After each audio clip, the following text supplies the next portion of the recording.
오늘 우리에게 주신 하나님의 말씀은 구에게 있는 말씀 이사야 43장 15절로 21절까지 보겠습니다. 이사야 43장 15절로 21절에 있는 말씀. 나는 여호와 너의 거룩한 이요 이스라엘의 창조자요 너의 왕이니라. 나 여호와가 이같이 말하노라. 바다 가운데 길을 큰 물 가운데 지름길을 내고 병거와 말과 군대 용사를 이끌어 내가 그들이 일시에 넘어져 일어나지 못하고 소멸하기를 꺼져가는 등불 같게 하였느니라. 너는 이전 일을 기억하지 말며 옛날을 기억하지 말라. 보라 내가 새 일을 행하리니 이제 나타날 것이라. 너희가 그것을 알지 못하였느냐. 반드시 내가 광야의 길을 사막의 강을 내리니 장차 들짐승 곧 승냥이와 타조도 나를 존경할 것은 내가 광야의 물을 사막의 강들을 내어 내 백성 내가 택한 자들에게 마시게 할 것임이라. 이 백성은 내가 나를 위하여 지었나니 나를 찬송하게 하려 함이니라. 아멘.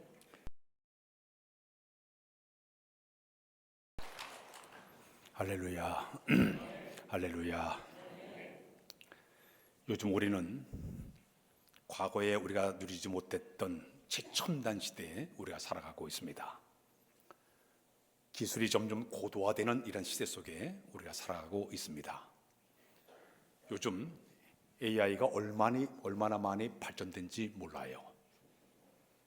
요즘 제미나이나 GTP를 보게 되면 제가 궁금해서 대전 신흥교회 성호경 목사 설교 스타일이 어떠냐 하고 물어봤어요. 그랬더니 거기 막 저에 대해서 다 얘기 나와요.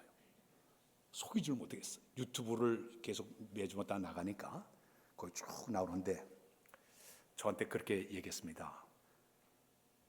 목소리는 가도하지 않아도 고도된 소리를 내지 않지만은 차분하면서도 진중한 목소리로 설교하고 있다 그랬어요.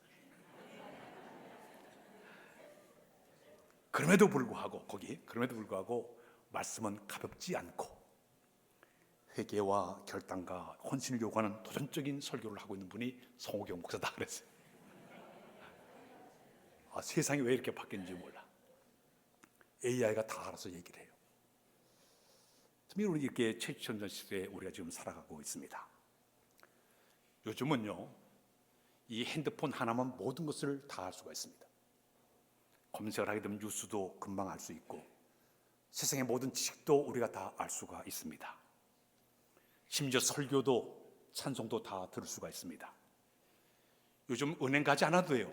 집에서 다 이제 모바일 뱅길로 돈을 보내기도 하고 받기도 하고 다 합니다. 심지어는요, SNS가 발전이 돼가지고 사람들이 다 저 전 세계는 멀리 지고 있는 사람들에게도 소통을 서로 간에 다 대화할 수 있습니다. 미국에 사는 딸이나 아들에게 영상통화를 가지고 집에서 다 대화할 수가 있습니다. 얼마 전에 저희 처남이 이래 한국에 왔는데, 미국에 살다 왔는데 애가 전화가 왔어요. 미국에서 아빠 문이 잠겨가지고 들어갈 수가 없다는 거예요. 그래서 여기서 이거 두드리니까 문이 탁 열려요. 야, 참 최첨단 세상에 살고 있구나. 이렇게 세상이 이렇게 점점 변해가는 이 시대 속에 우리가 살아가고 있습니다. 근데 문제는 이렇게 모든 것이 사람들이 편리하고 기술도 발전을 하고 속도가 이렇게 빠른 시대에 우리가 살아가고 있지만은 이상한 점이 있습니다. 사람들의 마음은 편하지 못해요. 오히려 저 사람들의 마음속에 불안함이 있고 염려가 있습니다. 안정감이 없이 사람들이 살아가고 있습니다. 지금부터 70년 전에 영국의 시인 오든이라는 분이 그런 얘기했습니다. 현 시대를 얘기하기를 불안과 염려의 시대라고 얘기했습니다. 왜 이렇게 사람들이 염려와 불안 속에 살아가고 있을까요? 그 이유는 미래를 알 수 없기 때문에 그렇습니다. 내일 무슨 일이, 한 시간에 무슨 일이 될지 모르기 때문에 불안과 염려 속에 사람들이 살아가고 있습니다. 성경을 보게 되면 전도서 7장 14절에 이런 말씀을 우리 한번 읽고 넘어 시작. 형통한 날에는 기뻐하고 곤고한 날에는 되돌아 보아라. 이 두 가지를 하나님이 병하게 하사 사람이 그의 장래일을 능히 헤아려 알지 못하게 하셨느니라. 하나님께 미래를 알지 못한 이유가 있습니다. 우리가 두려움과 염려와 불안 속에 살기 위해서 그런 것이 아니라 하나님께서 우리의 미래를 알지 못하게 한 이유가 뭐냐면 모든 미래가 하나님의 손에 있다는 것을 가르치기 위해서, 이런 것을 미래를 알지 예측하지 못했끔 하나님께 만들었다고 이야기하고 있습니다. 모든 사람들이 미래에 대한 것을 불안하기 때문에 고난과 역경과 시련과 아픔과 실패와 죽음이 다가올 때마다 두려움과 불안 속에 사람들이 떨면서 살아가고 있는 것입니다. 그런데 오늘 아침에 우리 그리스도인들은 또 하나의 영적인 두려움이 있습니다. 영적인 불안감이 있습니다. 세 가지를 소개한다면 첫 번째는 뭐냐? 하나님과의 단절이에요. 따라서 하나님과의 관계 단절. 전화를 해도 목통이 되게 되면 얼마나 답답합니까? 급할 때 전화해도 전화가 안 되면 얼마나 답답합니까? 내가 하나님과 진정 소통이 끊어졌다고 가정해 보십시오. 이것처럼 기가 막힌 일이 어디 있겠습니까? 아기가 어머니 뱃속에서 뚝 떨어져 나올 때 탯줄을 끊게 되면요, 그 배 안에서 따뜻하게 아늑하게 이제 엄마 뱃속이 37.5도에 맞춰가지고 잘 살고 있다가 갑자기 생 밖으로 나오게 되면 차갑고 발긋고 시끄러운 곳에 충격을 받은 아이가 공포감을 앙 하고 울어버립니다. 엄마의 탯줄이 끊는 순간, 뱃속에 있을 때는 산소를 계속 공급받았지만 탯줄이 끊는 순간 자기가 이 지구의 중력에 가지고 자기 스스로 숨을 쉴 수밖에 없는 상황이 되다 보니까 앙 하고 울어버리게 되는 거예요. 뱃속에 있을 때는 양수 속에서 자기 편안하게 지내는데 갑자기 세상을 밖으로 나오니까 이 중력으로 내려가는 기분 느끼다 보니까 앙 하고 아이가 울게 되는 겁니다. 하나님과의 관계 탯줄이 끊일 때 그런 현상이 나타나게 되는 것입니다. 다시 하나님의 큰 죄를 범했습니다. 간음죄와 살인죄를 범했을 때 그가 가장 두려웠던 것이, 염려했던 것이 뭔지 아십니까? 시편 50편 11절을 한번 읽고 넘어가겠습니다. 시작. 나를 주 앞에서 쫓아내지 마시며 주의 성령을 내게서 거두지 마소서.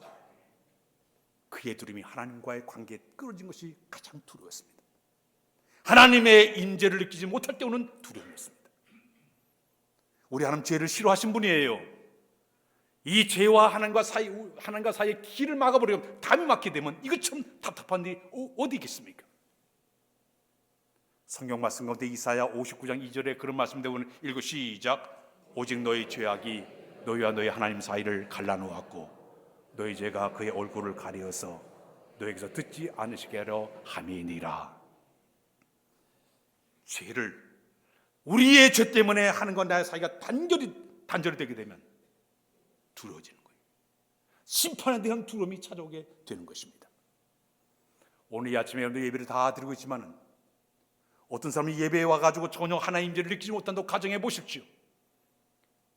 광야에 끌어졌기 때문에 두려움 가운데 예배를 드리는 겁니다. 내가 열심히 기도해도 저 뭐 응답이 없다고 가정해 보십시오. 홍을 치는 공허한 기도를 든다고 가정해 보십시오. 이것 좀 답답한 일이 어디 있겠습니까? 지금 이 시간에 예배를 드리며 찬송을 드리고 내가 예배를 드리는데도 불구하고 감격이 없어요. 감동이 없어요. 식어졌어요. 하나님과의 단절에서 오는 이 두려움입니다. 이 두려움이 그리스도만 있는 영적인 하나의 두려움의 모습이라고 볼 수가 있습니다. 영적인 불안한 모습이에요. 두 번째 또 하나가 있습니다. 믿음이 식어질 때 오는 두려움입니다. 따라서 믿음이 식어질 때, 그렇게 열성을 다해 열심히 하나님 섬기던 사람이 갑자기 몸이 식어지는 것처럼 그 믿음이 열심히 식어질 때 오는 두려움이에요. 요한계시록 2장 4절에 보면 이런 말씀을 우리 읽읍시다. 시작. 그러나 너를 책망할 것이 나니 너의 처음 사랑을 버렸느니라. 에베소 교회 사람들이 그 열심히 있었습니다. 사역도 열심히 했습니다. 그러나 주님 보실 때 가만히 보니까 형식만 살아있었지 생명력이 없는 거예요. 마른 나무 같은 모습이기 때문에 책망하는 거예요. 너의 처음 사랑을 잊어버렸다. 오늘 이 아침에 예배를 드리면서 어떤 사람은 그저 주일이니까 의무적으로 형식으로 와서 예배드리는 사람도 있을 거예요. 기도를 해도 습관적으로 기도하는 사람도 있을 것입니다. 아마 제가 이 시간 설교를 하는데도 어떤 사람은요, 하나님 앞에 와서 열심히 하나님 말씀을 사모하는 마음으로 감동을 받는 사람인 반면에 어떤 사람은 지식을 얻기 위해서, 정보를 얻기 위해서 이 말씀을 듣는 사람이 있습니다. 안타깝죠. 하나님의 거룩한 말씀이 내 심령 속에 들어와서 내 믿음의 온도가 식어지지 아니하고 하나님 말씀의 앞에 내가 서서 감동을 받는 이 자체가 바로 은혜인 줄로 믿습니다. 이 은혜가 주어져야 되는 거예요. 이게 없을 때 우리 마음속에 불안과 두려움이 찾아오게 되는 것입니다. 하나 더 소개합니다. 하나님의 뜻을 알지 못할 때 두려움이 옵니다. 다시 할까요? 하나님의 뜻을 알지 못할 때, 주님 앞에 와서 내가 하나님 뜻대로 산다고 하면서도 그 뜻을 하지 못할 때 오는 두려움이에요. 주님이 기뻐하실까 싫어하실까 이걸 분간하지 못할 때 오는 두려움이에요. 우리가 자 로마서 12장 2절에 보게 되면 너희는 이세를 본받지 말고 오직 마음을 새롭게 함으로 변화를 받아 하나님의 선하시고 온전한 뜻이 무엇인지 분별하라 말씀해 줬는데 그 뜻을 모르다 보니까 답답한 거예요. 힘든 거예요. 겟세마네 동산에 올라간 우리 예수님, 하나님의 뜻을 알기 위해서 피땀 흘리고 기도하지 않았습니까? 우리가 사는 가장 중요한 것은 하나님 뜻을 잘 분별할 때 우리의 은혜의 삶이 이루어지게 될 줄로 믿습니다. 자, 이렇게 우리가 육적으로나 영적인 측면에서 두려움과 불안과 염려가 많은 이 세상을 살아가면서 성경 전체 속에서 우리에게 주시는 아주 자주 쓰는 말씀이 있는데 그 말씀은 따라서 두려워하지 말라, 놀라지 말라. 구체적으로 볼 때 두려워하지 말라가 한 70번에서 한 100번 정도 나오고 있습니다. 두려워하지 말라, 놀라지 말라 이 말씀은 한 140번에서 150번 정도 나오고 있습니다. 두려워하지 말라는 말은 모두 이 로말이 한 365개에서 500개 정도의 이 두려워하지 말씀이 들어가 있습니다. 근데 전체적인 측면에서 볼 때 이 두려워하지 말라, 놀라지 말라가 대표적인 성구가 세 군데가 있어요. 우리 한번 읽고 넘어갈까요? 이사야 41장 10절을 한번 읽고 넘어 시작. 두려워하지 말라, 내가 너와 함께함이니라. 놀라지 말라, 나는 내 하나님의 됨이니라. 내가 너를 굳세게 하리라. 참으로 너를 도와주리라. 참으로 나의 의로운 오른손으로 너를 붙들리라. 아멘. 두 번째 말씀 여호수아 1장 9절 말씀 잘하는데 다시 시작. 내가 내게 명령한 것이 아니냐. 강하고 담대하라. 두려워하지 말며 놀라지 말라. 내가 어디로 가든지 네 하나님 여호와가 너와 함께하니라 하시니라. 아멘. 마지막 하나 신명기 31장 8절 읽고 시작. 그리하면 여호와 그가 내 앞에서 가시며 너와 함께하사 너를 떠나지 아니하시며 버리지 아니하시니니 너는 두려워하지 말라, 놀라지 말라. 자, 성경 전체를 보게 되면 두려워하지 말라 말이 자주 나오고 있습니다. 우리가 세상을 살면서 우리 앞에 있는 모든 불안과 염려와 위기가 닥칠 때마다 나와 함께 하나님을 의지할 때 우리 마음 두려움이 떨어져 나가고 승리의 길을 걸어로 인도해 줄 줄로 믿습니다. 근데 오늘 본문에 보게 되면요, 오늘 본문 43 이사야 43장 19절 한번 읽고 넘어가겠습니다. 시작. 보라 내가 새 일을 행하리니 이제 나타날 것이라. 너희가 알지 못하냐.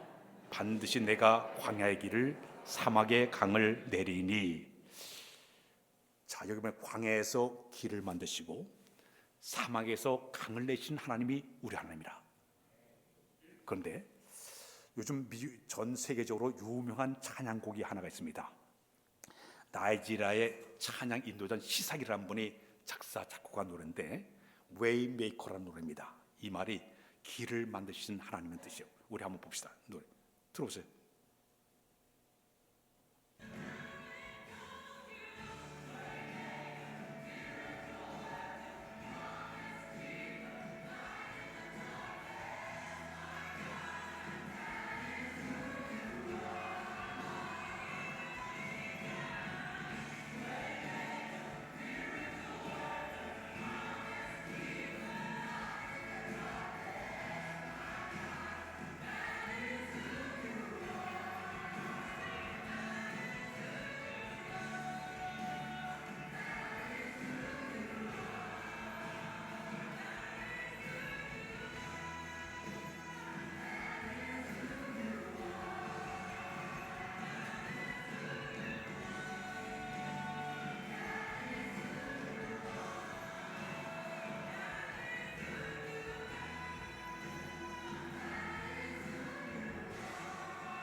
집에서 들어보세요.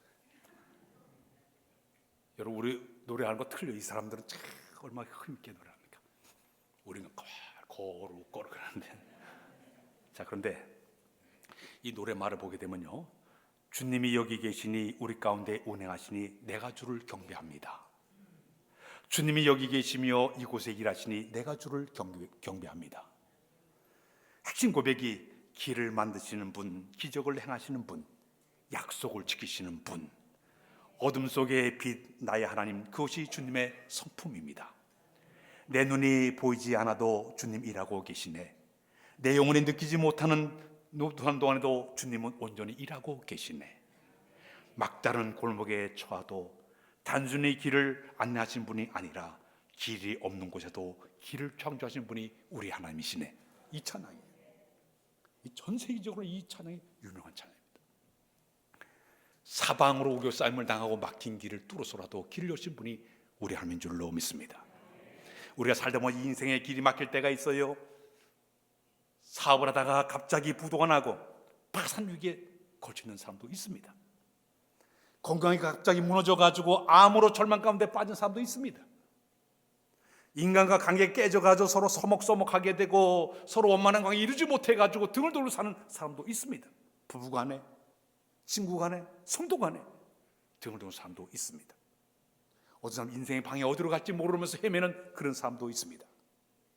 대부분 이럴 때가 되면 많은 사람들은 이제 나는 끝났어, 나는 살 방법이 없어, 난 여기까지보다 사람들이 그렇게 얘기하게 될 것입니다. 그러나 우리 하나님은 그럼에도 불구하고 길을 여실 줄로 믿습니다. 길을 만드실 줄로 믿습니다. 첫 번째는 그러므로 하나님 막힌 곳도 길을 열으시고, 따라 하나님은 막힌 곳도 길을 열으신다. 믿습니까? 출애굽기 14장의 내용을 배경으로 하고 있습니다. 이스라엘 백성들이 애굽에서 430년 동안 그들이 노예 생활하다가 마침내 그들이 모세의 인도를 받아가지고 꿈에 그런 가나안 땅을 향해서 그들이 출발하게 됩니다. 그들이 이제 희망을 부푼 가슴을 가지고 딱 200만 명이 출발했는데 갑자기 그들 앞에 홍해 바다가 놓여지게 됩니다. 뒤를 돌아보니까 이 바로왕이 변심을 해가지고 애굽의 군사 600승, 그 병거 600승을 건드리고 다시 그들 체포하기 위해서 따라오고 있습니다. 앞으로 가면 물에 빠져 죽어요. 뒤로 다시 끌려가서 애굽에 가서 종살이 할 수 있는 이런 이 절대절명의 위기 속에 빠지게 됩니다.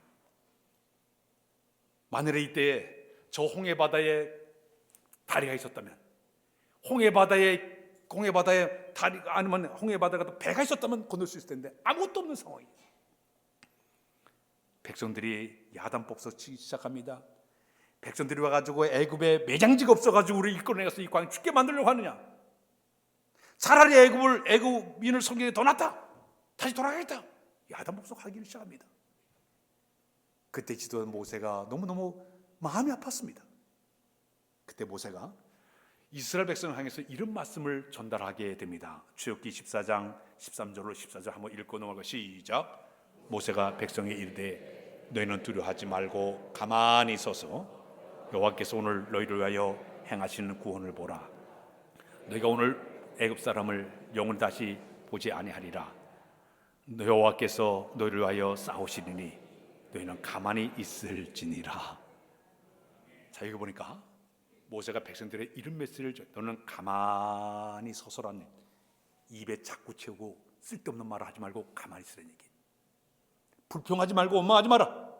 가만히 서서 여호와의 구원의 역사를 바라보았습니다. 저 애굽 사람들 영원히 다시 보지 못하리라. 왜냐? 여호와께서 너희를 대신하여 싸우시리라 그랬습니다. 사박으로 맡긴 상태에서 길을 여신 하나님을 의지하며 마음으로 모세가 백성들이 선포했을 때 온 백성들이 이게 어떻게 될까 궁금하게 바라보고 있었을 때, 그때 모세가 어떻게 하시지 않습니까?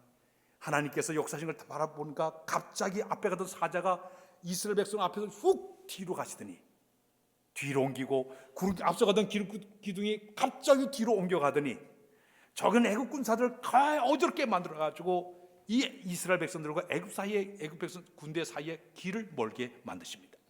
길을 내시더니 애굽에 있는 쪽에는 구름과 흠이 가득 끼어가지고 앞을 보지 사리분간 아주 되게 만드시고, 이스라엘 백성이 곧은 환한 발끝을 비추게 됩니다. 그러더니 그 다음에 하나님께서 밤새도록 그들이 가까이 주지 못하게끔 계속적으로 그를 막아서 가지고 그를 방패로 막아주고 있었습니다. 그때 모세가 지팡이를 향해 가지고 홍해바다를 향해서 지팡이를 내밀었습니다. 그때 하나님 밤새도록 동풍을 불게 만드시더니 홍해바다를 갑자기 쫙 갈라지게 만들어서 마른 땅으로 만드셨습니다. 저는요, 물이 갈라졌으면 그 진흙탕이 아니었을까 봤더니 아니에요. 하나님은요, 진흙탕길이나 마른 길로 만드셨어요. 그 놈에 건너게 하십니다. 바다 한가운데 마른 육지를 만들어 가지고, 그리고 좌우에 이 물이 벽처럼 다 세워지게 만드시고 기적처럼 그들이 거기를 횡단하게 만드십니다. 그뿐만 아니라 그 따라왔던 바로왕의 말과 병거들을 갖다가 추격하는 그들 갖다가 불과 기름으로 보내가지고 그를 어지럽게 만들고, 심지어는 이 병거들 바퀴를 벗어지게 만들어가지고 따라오지 못하게 만들고 허둥지둥하게 만들었어요. 왜? 자기 백성이기 때문에 보호한 줄로 믿습니다. 근데 그들이 뒤따라 들어가서 바다 가운데 오게 하자 갑자기 우리 하나님께서는 그 바닷물을 확 타게 만들어서 그들을 다 전멸시켰습니다. 우리 하나님의 구원의 역사가 나타난 줄로 믿습니다. 바다를 갈라서 육지가 되게 하신 하나님, 광야의 길을 만드신 그 하나님이 우리 하나님인 줄로 믿습니다. 어떤 길도 다시 새롭게 만드신 분이 바로 우리 하나님인 줄로 믿습니다. 앞이 가로막힌 것을 뚫어서라도 건너게 하신 하나님, 그 하나님 바로 우리 하나님이세요. 2차 세계대전 시절에 유명한 이야기가 하나가 있습니다. 1940년대에 2차 세계대전이 일어났을 때 독일군이 프랑스에 침공하게 되었습니다. 그때 영국과 프랑스군 한 40만 명이 프랑스 북부 덩케르크라고 하는 그곳에서 진을 치게 되었습니다. 자, 그런데 문제가 생겼습니다.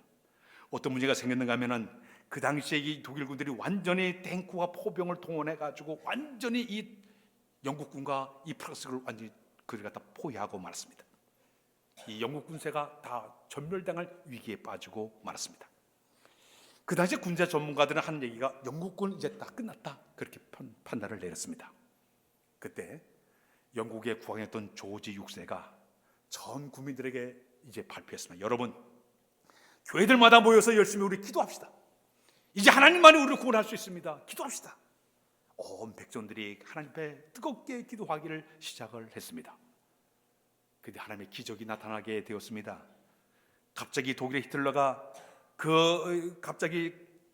직전에 탱크를 멈추게 만들고, 더욱이 그 영국 그 해협에 있던 그곳에 보통 파도 거친 곳이 해협인데 이상하게 그날따라 바다가 잠잠해지게 됩니다. 그 다음에는 갑자기 안개가 밀려오고 구름이 와가지고 저 독일군에 있는 그 비행기 하나 뜨지 못했으면 확 가로막게 됩니다.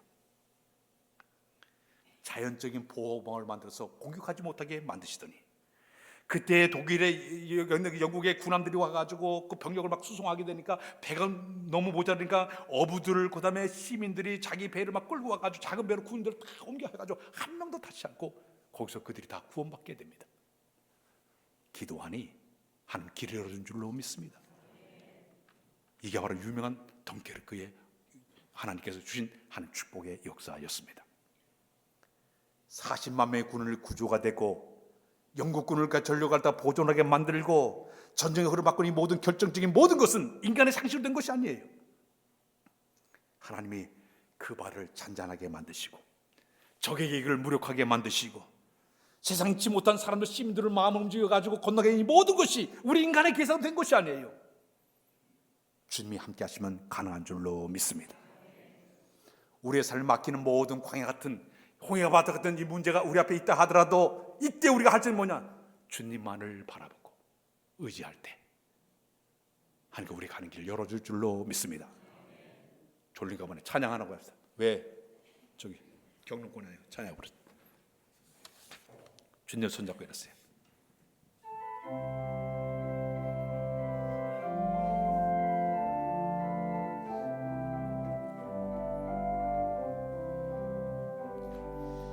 왜 나만 겪는 고난이냐고 불평하지 마세요. 고난의 뒤편에 있는 주님이 주실 축복 미리 보면서 감사하세요. 너무 견디기 힘든 지금 이 순간에도 주님이 일하고 계시잖아요. 남들은 지쳐 앉아 있을지라도 당신만을 일어서세요. 힘을 내세요. 힘을 내세요. 주님이 손잡고 계시잖아요. 주님이 나와 함께함을 믿는다면 어떤 역병도 이길 수 있잖아. 2절 왜 이런 슬픔이 찾아왔는지, 왜 이런 슬픔 찾아왔는지 원망하지 마세요. 당신이 잃은 것보다 주님께 받은 은혜 더욱 마음에 감사하세요. 아멘. 너무 견디기 힘든 지금 이 순간에도 주님이 일하고 계시잖아요. 남들은 지쳐 앉아 있을지라도 당신만은 일어서세요. 힘을 내세요. 힘을 내세요. 주님이 손잡고 계시잖아요. 주님이 나와 함께함을 믿는다면 어떤 고난도 이길 수 있잖아요. 할렐루야. 다시 광야에서도 길을 여신 하나님, 오늘 보면 이사야 선지자는 바벨론 포로생에 지쳐있는 이스라엘 백성을 향해서 낙심과 절망과 좌절 가운데 있는 그들에게 인간의 눈으로 볼 때는 막막한다 하더라도 하나님 미리 앞길을 다 계획하사 광야에서 길을 내시고 삶에서 강을 내신 그 하나님을 너희가 의지하면서 이 모든 고난도 역경도 어려움도 이겨내라, 그런 말씀으로 이 메시지를 전달하게 되었습니다. 오늘 우리 앞에는 광야 같은 여러 가지 어려운 상황이 일어날 수가 있습니다. 사막처럼 완전히 풀 한 폭이 없을 정도로 고통 가운데 빠질 수도 있습니다. 전에 성지순례 하면서 광야를 체험해 보니까요, 낮에는 40도 50도 엄청 뜨겁어요. 너무너무 뜨거워요. 밤이 되면 이 기온이 뚝 떨어져가지고 갑자기 추워가지고 이불을 막 덮어도 추운 그런 지역이 바로 광야입니다. 모래바람이 일어나게 되고 맹수들의 울음소리가 들리는 이런 척박한 황망한 곳이 바로 그런 곳입니다. 거기서 농사를 지을 수도 없어요. 황폐한 곳이에요. 그럼에도 이스라엘 자기 백성이기 때문에 하나님께 그들을 보호해 줬는데 그들에게 농사를 지을 수 없는가 매일매일 하나님 만나를 내려주셔서 그들에게 일용할 양식으로 그들의 배를 채워주시고, 고기가 먹고 싶다 그냥 미추라떼기를 보내가지고 그들이 마음껏 고기 코에서 냄새가 날 정도로 고기를 먹게 만드시고, 물이 없다 얘기할 때 반석을 쳐서 쏟아지게 나오게 만들어서 물을 마시게 만들어주시고, 낮에 너무너무 뜨거우니까 구름 기둥을 세워가지고 서늘하게 만들어 그늘막을 만들어서 시원하게 만들어 주었고, 밤이 너무너무 추우니까 불기둥을 세워가지고 따뜻하게 만드시고, 어둠이 들어올까 화강을 세워가지고 환하게 비춰가지고 그들로 하여금 두려움을 사라지게 만드시고, 그 하나님이 우리 하나님인 줄로 믿습니다. 그렇기 때문에 우리가 광야와 같은 사막길 간다 하더라도 염려하지 않는 것은 주께서 우리와 함께 하시게 되면 길을 여신 그 하나님을 의지할 때 이런 기적을 우리가 체험하게 될 줄로 믿습니다. 저는 어떤 지사님이 자기가 함께 동업하던 사람이 배신을 해서 모든 재산을 다 잃어버리고 말았습니다. 알거지가 되고 말았습니다. 자녀 학비도 내줄 수 없는 이런 어려운 상황에 떨어지고 말았고 바깥으로 쫓겨나가지고 고통당하는 상황이 되고 말았습니다. 그 심한 가난 속에서 너무너무 고달팠어요. 더욱이 거기다가 자기를 배신한 그 친구에 대한 이 증오심 때문에 매일매일 눈물과 원망 가운데 살게 되었습니다. 기도를 하려고 가서 꿇어 앉아도 기도가 안 되는 거예요. 속에서 화가 치밀어 오는 거예요. 왜 하나님 나에게는 고통을 주고 있습니까? 왜 이런 시련을 나에게 주고 있습니까? 그러면서 하나님 앞에 하소연하게 됩니다. 그런데 어느 날 새벽에 새벽 기도에 가서 기도를 하고 있는데 갑자기 자기 입에서 툭 회개 기도가 튀어나왔습니다. 그동안 내 힘으로 하려고 했던 사업을 이제 내가 이끌어 하려고 했던 이 그만한 마음을 용서해 주십시오. 주대로 이끌어 갔는데 내 마음대로 내 뜻대로 이끌는 이곳을 용서로 갑자기 회개 기도가 툭 튀어나왔습니다. 조금 더 깊이 들어가서 기도하다 보니까 자기를 배신한 친구에서 오히려 기도하면서 용서하는 마음을 허락해 달라고 그의 마음이 그런 기도를 하고 있었습니다. 그 순간 눈물이 왈칵 쏟아지기 시작했습니다. 자기 용서하지 못할 수 있는데 용서하는 그런 마음을 주신 하나님께 너무 감사하는 마음으로 눈물이 흘리기를 시작했습니다. 모든 걸 다 하나님께 맡겼습니다. 그런데 어느 날 예상치 못한 일이 벌어졌습니다. 전에 거래처 지인 한 사람이 자기를 찾아와서 내가 당신보다 기술은 상당히 좋은데 돈이 없으니까 내가 돈을 댈 테니까 같이 우리 사업을 같이 하자 제안했습니다. 마치 그와 함께 이제 사업을 시작했는데 그때 하나님께서 새로운 길을 열어가지고 계속 물질의 복을 줘서 사업이 잘 돼서 지금도 열심히 교회 봉사하고 선교 열심히 하게 되고 누구보다도 앞장서서 주를 섬기는 사람이 되었다고 고백을 하고 있습니다. 광야에서도 길을 만드신 분이 우리 하나님인 줄로 믿습니다. 사막에서 강을 내신 분이 우리 하나님인 줄로 믿습니다. 그 때문에 기도하는 거예요. 그 때문에 문제를 끌고 하나님 앞에 나가게 되는 거예요. 그래야 주님의 은혜를 우리가 체험하게 되고 기적을 체험하게 될 줄로 믿습니다. 하나님의 끝을 맺습니다. 미국의 작가 상담가인 제인 시처라는 분이 계신데요. 한 분은 이 사람이 술을 마시고 운전하고 가다가 차 사고가 났습니다. 근데 자기 아내와 자기 어머니와 딸이 동시에 거기서 즉사하고 말았습니다. 이 끔찍한 상황을 맞이하면서 이 사람이 자기 실수에 대한 죄책감 때문에 견디지를 못했습니다. 자기 사랑하는 딸과 아내와 자기 어머니가 세상을 떠나니까 이 슬픔 가운데 너무너무 괴로웠습니다. 한치 앞도 내다볼 수 없는 이런 슬픔과 상실의 고통 가운데 그런 기도할 때마다 하나님 원망하시는 하나님 저에게 왜 이런 슬픔을 주고 고통을 주고 있습니까? 그러면서 하나님 앞에 눈물 흘리면서 기도하게 되는데 어느 날 갑자기 하나님 말씀이 자기 귀에 들려오기 시작했습니다. 기도하는 가운데 은혜를 받겠는데 하나님의 주신 그 메시지가 이런 메시지였습니다. 하나님은 고통을 없애는 것이 아니라 고통 가운데 함께 울며 동의하신 하나님의 것을 깨닫게 되었습니다. 고통은 그냥 있었지만은 자기 마음속에 주님이 함께 하시면서 위로해 주시고 함께 울어주시고 동의하신 그 하나님을 그가 체험하게 되었습니다. 그 후에 그가 책을 써냈습니다. 그 책이 차라리 최악을 선택하라는 책을 내놨습니다. 전 세계 고난당하는 모든 사람들에게 소망을 제시하는 치유의 책이 바로 그 책의 제목이었습니다. 오늘 우리도 우리가 살면서 광야의 길을 걸을 수가 있습니다. 사막길을 걸을 수가 있습니다. 그러나 광야에서 길을 만드시는 그 하나님을 의지하시길 바랍니다. 사막에 강을 주시는 그 하나님을 바라보시면서 믿음으로 다니는 여러분들 다 되시길 주의 이름으로 부탁드립니다. 기도합니다. 광야에서 길을 만드신 거룩하신 아버지 하나님, 사막에서 강을 내신 그 하나님을 우리가 바라보며 여러 가지 어려움과 고난과 시련 앞에서 흔들지 아니하고 주만의 전 거룩한 믿음을 수여하도록 인도하여 주옵소서. 어떤 고난도 역경도 이겨야만 우리 모두로 삼아 인도하여 주옵소서. 예수 그리스도의 이름으로 기도하옵나이다. 아멘.